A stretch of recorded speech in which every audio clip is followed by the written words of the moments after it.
You have to choose now between Davos or Westminster. Davos. Why?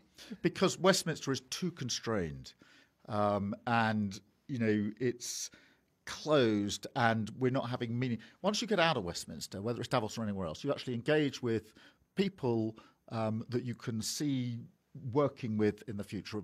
Westminster is just a tribal shouting place. We've been talking to CEOs, international CEOs of Lloyd's, Morgan Stanley, JP Morgan, you name it, and there's a strong sense of anxiety about where the UK is, and sort of recognising that a decade or so ago the UK was a leader, was always looked to, and now what they're saying to me is, look, in the conversations they're having here, the UK is either not being mentioned, which is a real cause for concern, or if mentioned, the question is coming up, well, why invest in the UK? And that I think shows the extent of the sort of brand damage that has been done in recent years, and this sense of drift, no plan, instability, particularly in the last couple of years, and a real, there's investment to be made in the UK, but it's not being made in the UK, and that's,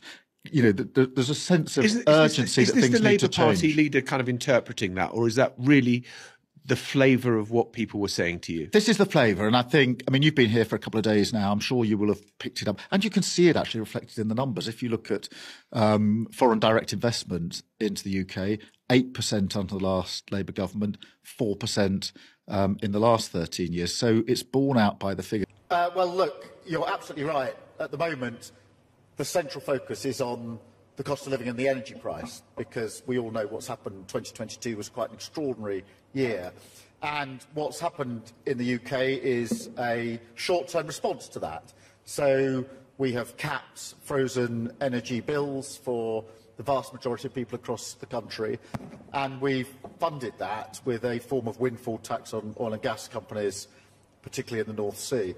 But that is only a short-term solution. It's what I call sticking plaster solution. What we need is a strategy for renewables that binds together the challenge of high bills, energy security, so that we're not so exposed globally to Putin or whatever, the next generation of jobs that will come as we rush towards renewables, and our obligations in relation to the climate crisis. And that requires all countries, including my own, to show global leadership in this, to bring countries together. We've seen some examples of that. You see what's going on in America, see the early evidence of what's going on in Europe. We need that in the UK as well, and that's why at our party conference in the autumn of last year, we set our plans for what we call our Green Prosperity Plan, going towards clean power generation by 2030. And that's ambitious. That means, and here in Davos has been an opportunity for me to speak to many CEOs of businesses and investors who would partner us if we're in government to do that. But it also requires global leadership. And one of the things that I am proposing is a Clean Power Alliance, where countries that are in the advance when it comes to net zero share information, cooperate, and share investment with a view to driving the global prices down. So this is an inverse OPEC, if you like. Instead of trying to ensure prices stay at a certain level, it's to drive them down to see the common benefit, whether it's in the UK or across the globe. And if we could get that alliance working together, then I think that will be a big step in the right direction. Well, speaking of OPEC, yesterday on CNBC, I spoke exclusively with Ahmed Nasser, the CEO of Saudi Aramco. And one of the things that he told me was that he wasn't so worried about 2023, but he's much more worried about the medium to long term when it comes to spare capacity in the oil markets. And just to clarify for our viewers, are you prepared to encourage investment in oil and gas as well as renewables?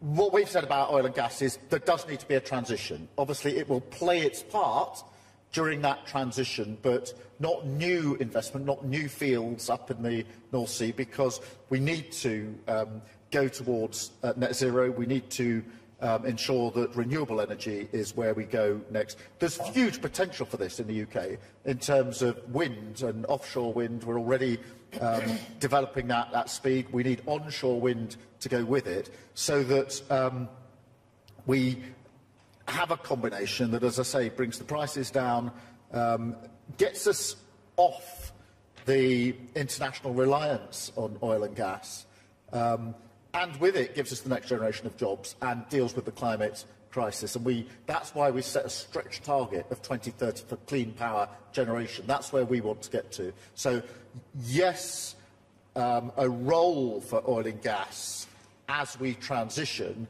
but no to new investment, because we've got to take this decision, and that's going to require leadership. So no new oil investment or gas investment in the North Sea? Yes.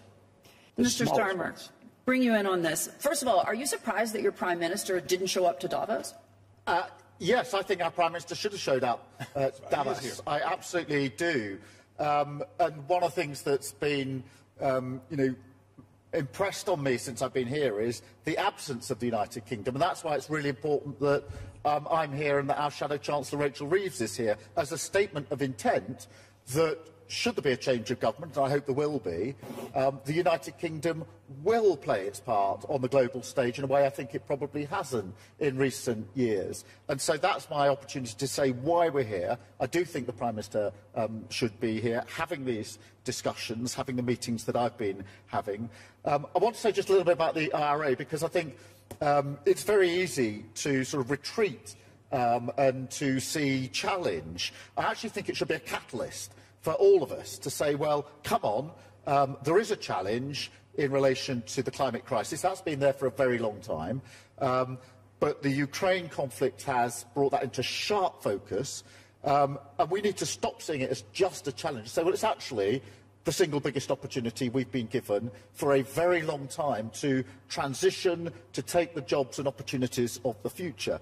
I do think that that requires a different view of the state, and this is something that will happen if we have a Labour government in the United Kingdom, because what we want is an active state that is not saying, well, look, we're going to suck it all up to the centre, not saying we're going to leave it to the private sector, but a state that partners with the private sector to take these opportunities. And, you know, one of the things I'd say about renewables is, look, we do need to drive down the price. They are, you know, cheaper. In the UK, renewables are 9 times cheaper than oil and gas at the moment. It's economic sense to press forward here, to innovate and make sure that, you know, an active state knocks out the barriers. There's no end of businesses that are saying to me, we could go faster here on the renewables, but there's bureaucracy, there's planning, there's all the things that get in the way.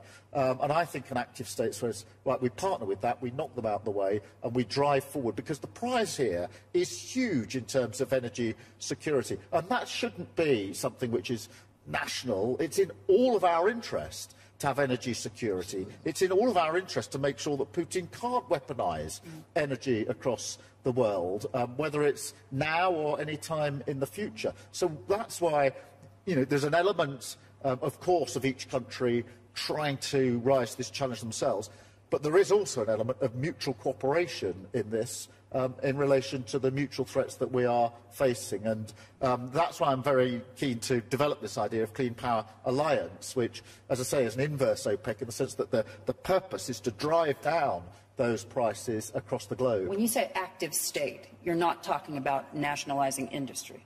No, completely the opposite. So if we do come into government...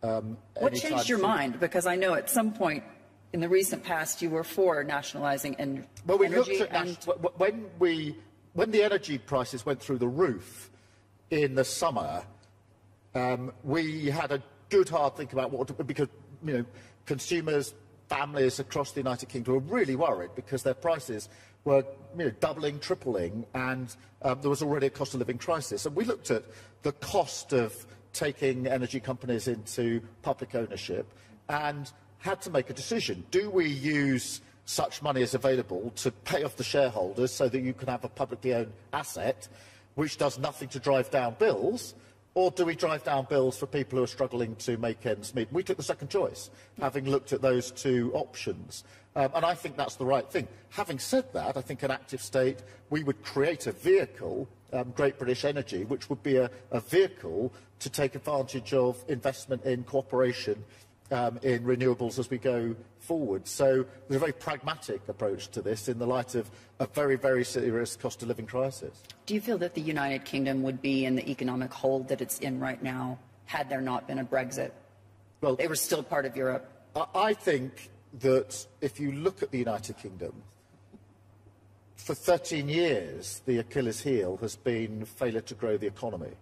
And so this predated Brexit. Brexit made that even harder, and that's why we've been making the case for a closer economic relationship with the EU. But it's not just the EU. We've not had a strategic plan in the United Kingdom for 10 years. And if you don't have a strategic plan, it's very hard to attract investment. And if you look at the investment, foreign direct investment into the UK, under the last Labour government, it was about 8%. Now it's about 4%. That is driven by the sense of instability and drift that there is at the moment. And, you know, we burned through 3 Prime Ministers, 4 Chancellors and 4 budgets in the last 12 months.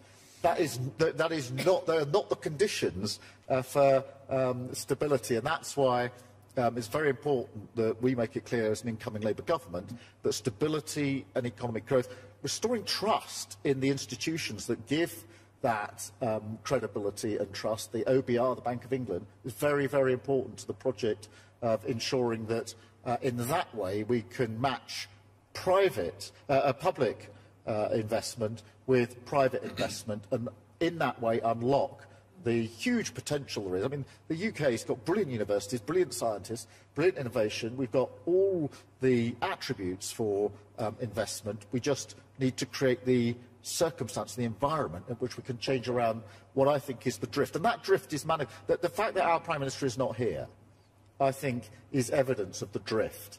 And we intend to reverse that. I just want to get our panelists to weigh in, just before we let everyone go, on what they think is the greatest challenge, frankly, to the energy transition today. Mr. Starmer. I think the biggest challenge is that whilst we have moved from climate change denial, we've got ourselves into climate change delay. And that's the biggest challenge. And because of Putin, because of everything that happened in 2022, there's a risk that we slide backwards rather than speed forward. I think that's the single biggest challenge, and that's where we need global leadership. And, you know, it's very important that we have events like this here at Davos to have those discussions, to show that leadership. And this is my first time at Davos, and I'm told there's always a mood. Sometimes it's overly positive, sometimes it's overly negative.